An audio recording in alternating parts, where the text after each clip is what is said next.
అన్నట్టుగా మన బ్రహ్మర్షి పత్రి సార్ అన్నట్టుగా ఆత్మస్థితిలో ఉండాలంటారు కదా, అది కొత్తగా ధ్యానాలకు వచ్చిన వాళ్ళకి ఆత్మస్థితి మనసు స్థితి ఉంటుంది, మనసు స్థితి ఉంటుంది కదా, మనసు స్థితి నుంచి ఆత్మస్థితిలోకి వెళ్ళినప్పుడు తనకు తానుగా ఎలా తెలుస్తుంది అని చెప్పగలరు. మంచి క్వశ్చన్ అడిగాడు తమ్ముడు, మంచి ప్లాన్. చిన్న వయసు అనేది మంచి క్వశ్చన్ అడిగాడు. ఆత్మస్థితికి వెళ్ళండి అని ఇప్పుడే మేము మాట్లాడుకున్నాం. ఆత్మస్థితికి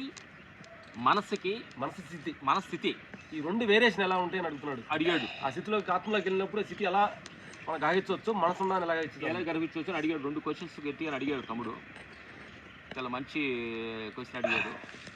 అట్లా మేము కూడా చాలాళ్ళు ఈ డౌట్ మాకు చాలా ఉందాం మా తమ్ముడు. ఏంటంటే నిన్నే మేము గురువు దగ్గర తెలుసుకున్నది, ఈ దేహం జడం, దీని ద్వారా మనం ఏం తెలుసుకోలేము, జడం అన్నమాట ఇది. ఆత్మ అనేది అంతటా ఉంది, అది లేని ప్లేస్ లేదు, సూచి దూరం ప్లేస్ లేదు, అంతటా ఉంది ఉంది. అది మహాభారతంలో కృష్ణ భగవాన్ మనకు భగవద్గీతలో చెప్పారు, అందరికి తెలిసిందే. కానీ ఏదైతే మనసు ఉందో అది నిరంతరం మారుతూ ఉంటుంది. అది మనసు, మారేది మనసు. ఎస్, మారని స్థితి ఆత్మస్థితి, నిశ్చల స్థితి ఆత్మస్థితి. నిరంతరం ఇప్పుడు మనకి చాలా మంది నాకు హాస్టల్ ట్రావెల్ చేశాను, నేను గత జన్మలు చూసుకున్నాను అంటున్నాను. అవన్నీ ఏంటంటే అది మనసుకి సంబంధించింది అనమాట. పూర్తిగా మనసుకు సంబంధించిందేనా కొంతవరకేనా? అంటే కొంచెం బెటరేనా, కానీ మనసుకు సంబంధించింది అది.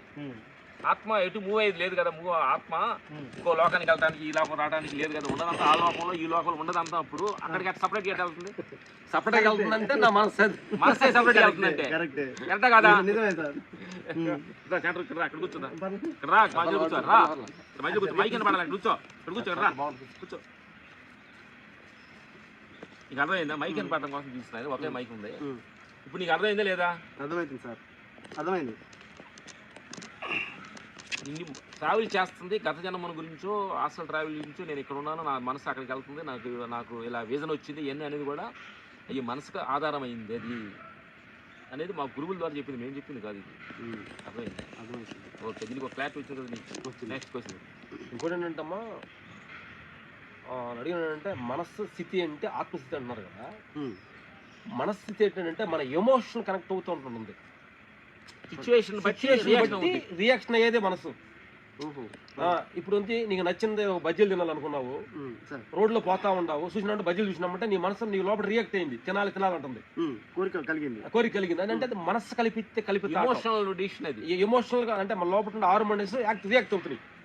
అంటే మనసుకు సంబంధించిన ప్రక్రియ అది ప్రక్రియ. అంటే ఇట్లాంటి జరుగుతుందంటే అది మనసు అనుకో. తర్వాత ఎవరో నీ ముఖంలో కోపంగా ఉంది, అలాంటి మనిషి ఆగపడ్డాడు, చూసినామంటే నీ హార్మోన్స్ యాక్ట్ అవుతాయి, అది ఎమోషన్ సంబంధించిన మనసు సంబంధించాం. బట్ ఏంటంటే ఇప్పుడు ఆత్మస్థితి ఎప్పుడు కూడా ఇంకొక దాన్ని చూసి రియాక్ట్ అవటమో, ఇంకొక దాన్ని చూసి బాధపడటమో, ఇంకో దాని గురించి కోపడటమో ఆత్మకు ఉండదు. ఇవన్నీ జరుగుతున్నాయి అంటే ఇది మనసులో ఉన్నాను అని అర్థం. ఆత్మస్థితిలో ఉన్న మనిషికి ఇది తేడా. ఎలా అంటే అతను కారులో వెళ్తున్నాడు, నేను నడిచి వెళ్తున్నాను, అతను డబ్బు ఉంది నాకు లేదు, అతను ఎర్రగా ఉన్నాడు, ఈ నెల్లగా ఉన్నాను, ఇతను ఆ ప్రాంతం నేను ఈ ప్రాంతం. ఎప్పుడైతే ప్రాంత భేదాలు ఎక్కువ తక్కువలు చూడగలిగేదంతా మనసే, మనసు చేసే మాయ.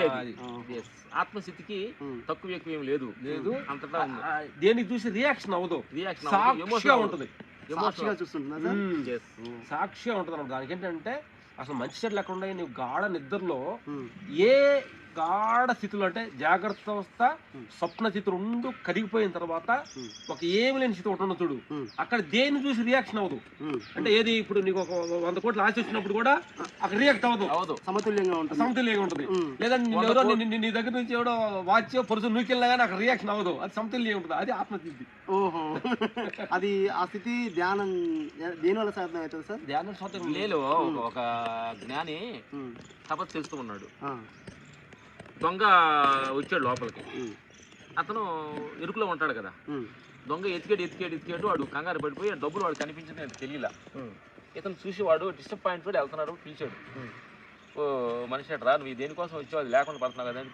అతను కొనుక్కునే షాప్ కింద శిష్యులు పెట్టిన డబ్బులు చూడు, దీనికోసం వచ్చిందని ఇచ్చి పంపించాడు జ్ఞాని. అజ్ఞాని వాడు దొంగ అని తెలిసి పట్టుకోండి పెట్టి కట్టాలి. కొట్టేయండి అంటాం అనమాట. అందుకని ఇప్పుడు మేము చెబుతున్నందుకు మేము అంత జ్ఞాని కూడా అనుకోబాక, అంటే ఆత్మస్థితిలో ఉండేవాళ్ళు అంత స్థితిలో ఉంటారని చెబుతున్న గురువు. అసలు గ్రేట్. ఓకే, ఇంకా డౌట్ ఎనీ డౌట్ అడుగు.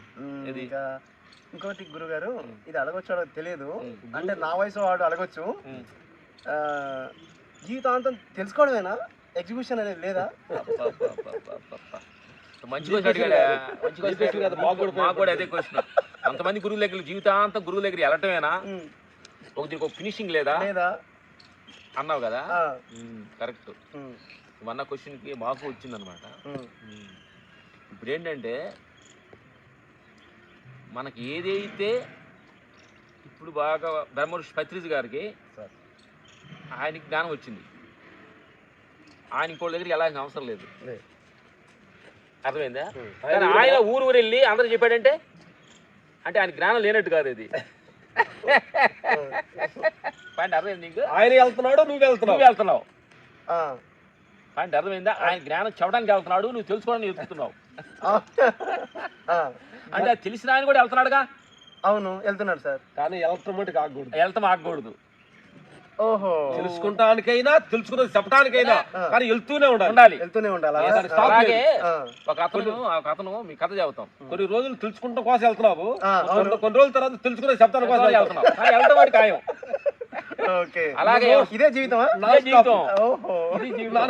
ఇంకోటి ఏంటంటే నేను ఏంటంటే ఏమన్నారంటే, ఒక అతను కట్లు కొట్టుకునే అతను కట్లు ఫారెస్ట్లు కొట్టుకొని వచ్చి విలేజ్లో అమ్ముకొని జీవనం గడుపుతా ఉన్నాడు ఫారెస్ట్ లో ఒక అతను రైతు. ఎవరు ఒక ఆయన, అతను చిన్న జ్ఞానం వచ్చిందని ఊరంతా చెప్పుకుంటారంట ఆయన్ని. కానీ ఆయన ఎప్పుడు ముందు నుంచి ఏం పని చేస్తున్నాడు అదే చేస్తున్నాడు. అప్పుడు నాలాంటి డౌట్ వచ్చింది. ముందు ఫస్ట్ నుంచి కట్టెలు కొట్టుకునే పనే చేస్తా, ఊర్లో అమ్ముకోవచ్చు కొట్టుకుంటున్నాడు, ఇప్పుడు అదే చేస్తాడు. జ్ఞానం ఎలా వచ్చింది ఎందుకంటే వెళ్ళాడు దగ్గరికి. ఏమంటే ఊర్లో చాలా మంది జ్ఞానం వచ్చింది అంటున్నారు. నువ్వు చేస్తున్న పని ముందు ఏ రకమైన కట్టెలు కొట్టుకొని ఊర్లో అమ్ముకుంటున్నావు, అమ్ముకొని వచ్చి ఆ డబ్బులతో ఎండా ఇక్కడే ఉండవు, మరి జ్ఞానం వచ్చినట్టు నీ ఏంటి మాకు తెలియదు అన్నాను. జనం అనుకుంటున్నది అదే పని చేస్తావు, నువ్వు అలాగానే ఉండవు, కానీ జ్ఞానం వచ్చింది అంటున్నారు. ఎలా వచ్చింది మేము ఎలా గుర్తుపట్టాలి? జ్ఞానం వచ్చినట్టు మాకు ఎలా తెలియాలి? అది కదా వాళ్ళ డౌట్. కరెక్టే. అప్పుడు ఆ గురువు అన్నాడంట, ఇంతకుముందు కట్టెలు కొట్టుకెళ్ళినప్పుడు నేను కట్టెలు కొట్టుకొని వెళ్ళి ఊర్లో నేను అమ్ముకొని వస్తున్నాను అని భావన ఉండేది. ఇప్పుడు నేనైనా భావన తీసేది సార్, అదే జ్ఞానం అంటే. అదే పని నేను భావం లేదు. ముందు ఫస్ట్ లో నేను చేస్తాననే ఉంది. ఇప్పుడు నేను చేసేవాడు నేనెవరిని, చేసేది ఎవరు చేసేది ఎవరు అంతా ఆయనదే అన్నాడు అని పని చేస్తాను. అది జ్ఞానం అంటే. ఇక్కడ మెయిన్ పరిస్థితి ఏంటంటే, నేను సుబ్బారావుని నేను కట్లికలు కొట్టుకొచ్చి నేను నమ్ముకున్నాను, నాకు ఆకలి అవుతుంది, నేను తింటున్నాను అన్న భావనతో జీవించిన కొన్ని రోజులు. ఆయన ఆత్మస్థితిలోకి వెళ్ళిపోయిన తర్వాత నేనన్న స్థితి కరిగిపోయిన తర్వాత అంతటా అది ఒక శైలి జరుగుతుంది అంతే. అంతేగా ఆయన లేడు అక్కడ. ఆయన లేడు, నేనైనా భావం లేదు. నేనైనా భావం లేకపోతే ఉన్నదంతా అదే. గుడ్. నెక్స్ట్ క్వశ్చన్ అడుగు. మంచి క్వశ్చన్ అడుగుతున్నాను, తెలియదు అంటే నెక్స్ట్ క్వశ్చన్ అడుగు.